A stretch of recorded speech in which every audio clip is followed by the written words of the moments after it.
Hello, good afternoon, everybody. Good morning to participants in the meeting, to the colleagues. Thanks, Andrea and Cibus for the invitation. I'll try to share my presentation. Let's see if it works. If you can give me a feedback. So. Okay, Massimiliano. Okay, are you seeing it? That's good. Oh, that's good. Okay, perfect. So I'm Massimiliano Rossi, Director Grocery Food of PAC2000, that is one of the CONAD cooperatives. Now let's enter in some matter that I would like to focus. The role on the shelves of tomato derivatives as perceived by retailers. We have different products with different roles. So traffic builder for sauces and pulp, margin for seasoned sauce, loyalty for ready sauces, and service for concentrated. But a first matter is we made the core of the market, I mean sauces and pulp, a commodity. So what always happens in these cases, we did it together. The guilty ones are on both sides of the table. I mean suppliers in search of volumes at any price and retailers in search of best prices to generate volumes. So it's the usual mechanism of the dog chasing its own tail.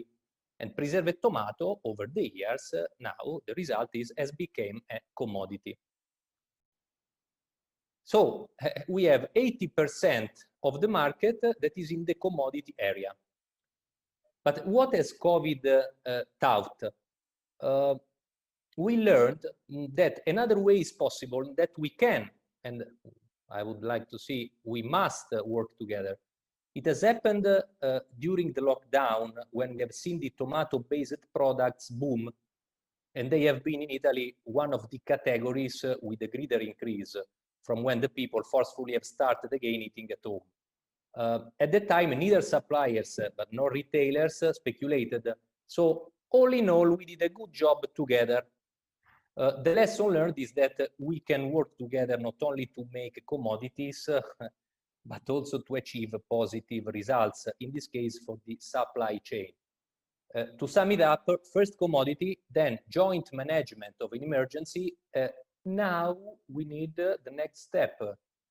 I mean, to continue working together, but this time to create added value.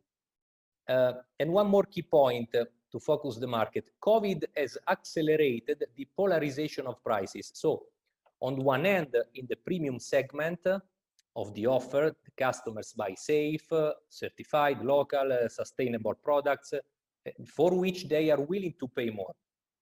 On the other end, they seek a convenience also because of the loss of purchasing power linked to the current crisis.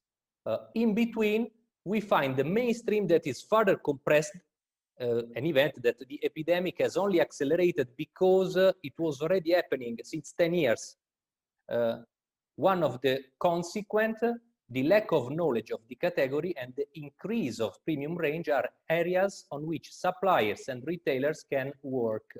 An education about the product is necessary, and I fully agree with Mr. Kowalski. How? Fundamentally working on the product, and this means with the buyers, first of all, we meet the suppliers continuously, analyzing on site what is possible to do on the product. I always say that we must talk about the product where the product is born. And many cues and ideas came up on the product and on marketing strategies to implement in our stores. If we have to explain the product to the customers, first of all, we must first of all understand it ourselves.